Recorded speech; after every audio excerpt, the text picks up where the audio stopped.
And now I'm happy to take some questions. Cecilia Vega of ABC. Thank you so much, sir. Good evening. You mentioned your sit down with Vladimir Putin and Russian aggression that came up in your conversations today. I'd like to ask you two questions, if I may, on that front. Is it your sense walking into this meeting that Americans back home shouldn't expect much in terms of an outcome?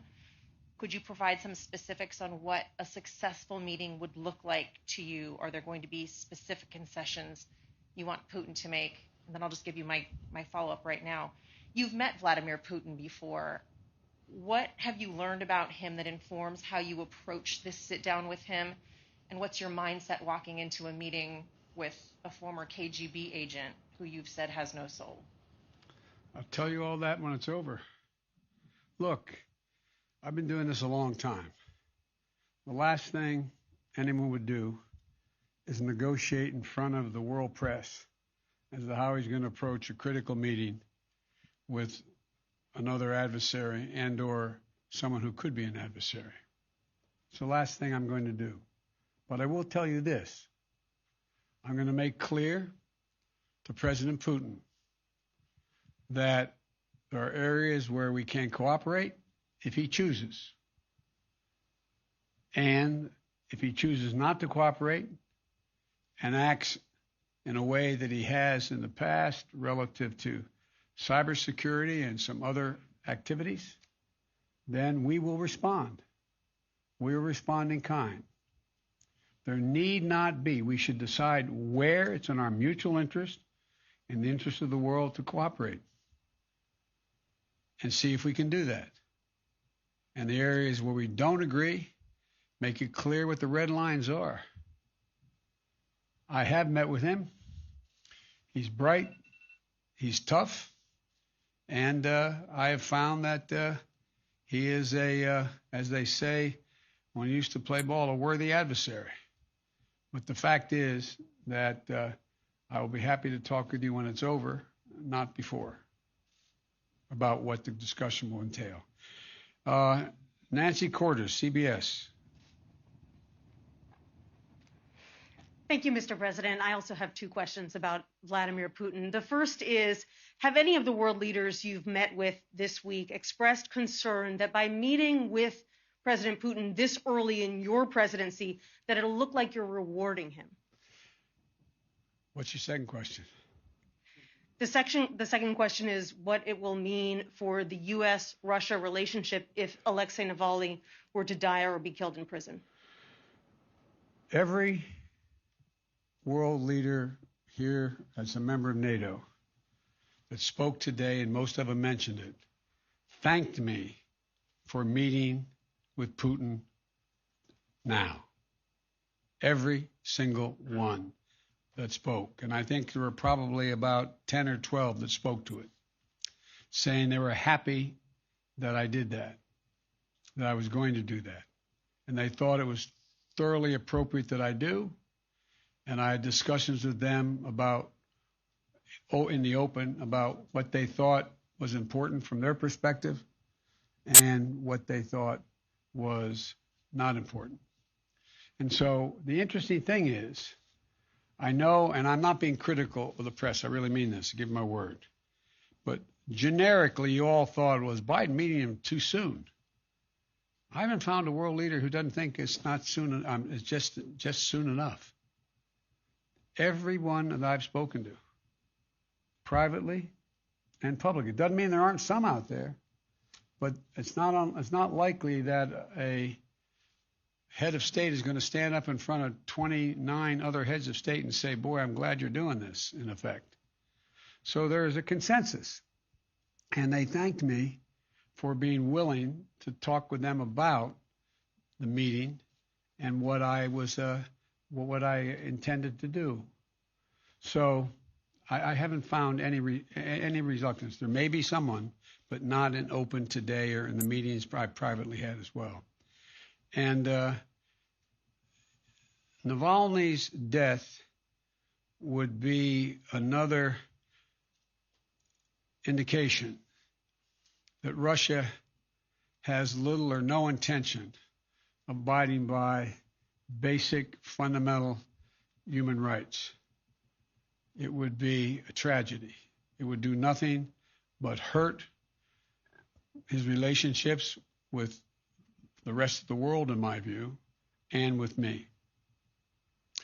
Jeff Zelny, CNN.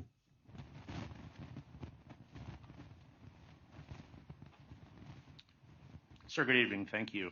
In a weekend interview, Vladimir Putin laughed at the suggestion that you had called him a killer. Is that still your belief, sir, that he is a killer? And I'll continue the trend if you don't mind of asking a second question.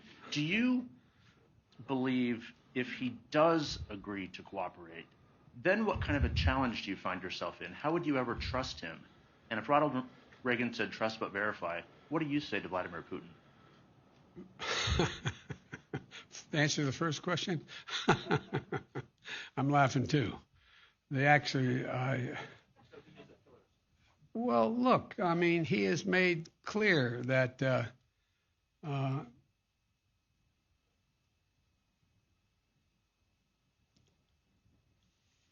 answer is, I believe he has in the past essentially acknowledged that he was, there are certain things that he would do or did do. But look, when I was asked that question on air, I answered it honestly. But it's not much of a, I don't think it matters a whole lot in terms of this next meeting we're about to have. The second question was,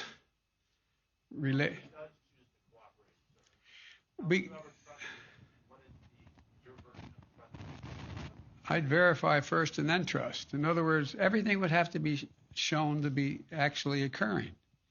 It's not about, trusting. It's about agreeing. You know, when you write treaties with your adversaries, you don't say, I trust you. You say, this is what I expect. And if you violate the agreement you made, then the treaty's off, the agreement's off.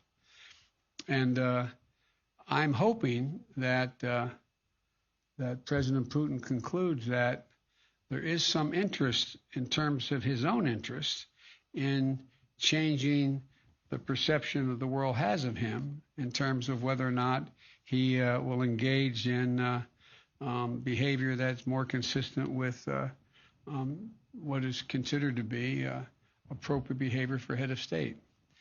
Ann Guerin, The Washington Post.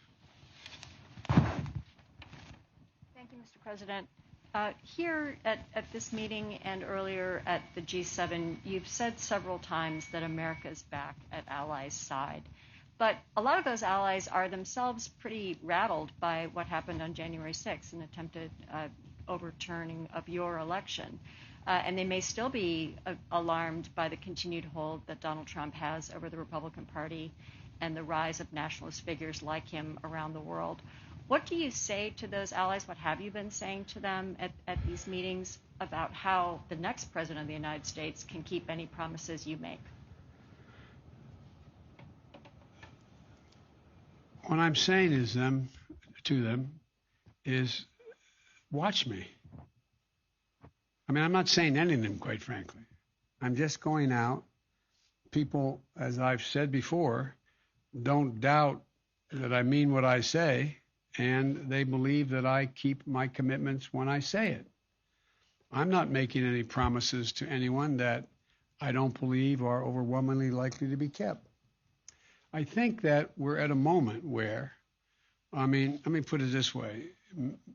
You may have had a different view, but I think an awful lot of people thought that my showing up at the G7 would not produce any kind of enthusiasm about American leadership and about where America was. I would suggest that it didn't turn out that way. I would suggest that there is the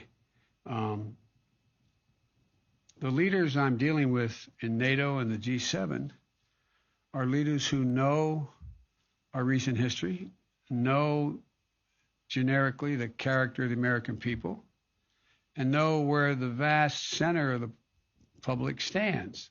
Not Democrat, Republican, but who we are. we're a decent, honorable nation. And I think that they have seen things happen as we have that shocked them and surprised them that could have happened. But I think they, like I do, believe the American people are not going to sustain that kind of behavior.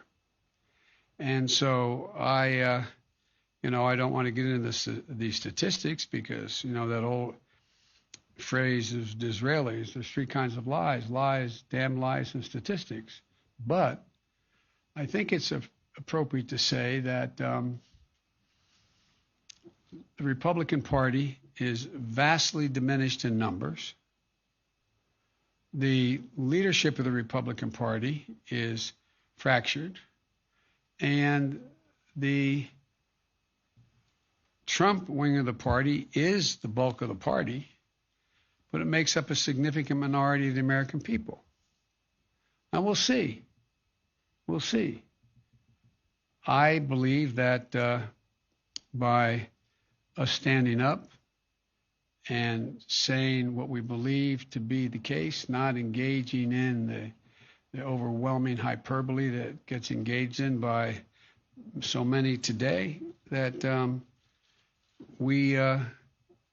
I guess that old expression, the proof of the pudding is in the eating. When I said I was going to deal with beating the virus, and I was going to focus on that, and I was going to get millions of shots in people's arms, it wasn't me. I just knew the American people. I knew the kind of help I'd get from the Defense Department, from police departments, from the hospitals, from retired docs. I just knew. And look how rapidly we moved. Now we have a group of people who were everything from the political rejection of the notion of taking a vaccine to people who are simply afraid of a needle and everything in between. We have a way to go. But I never doubted that we would be able to generate the kind of support we got and get so many millions of people step up and get vaccinated.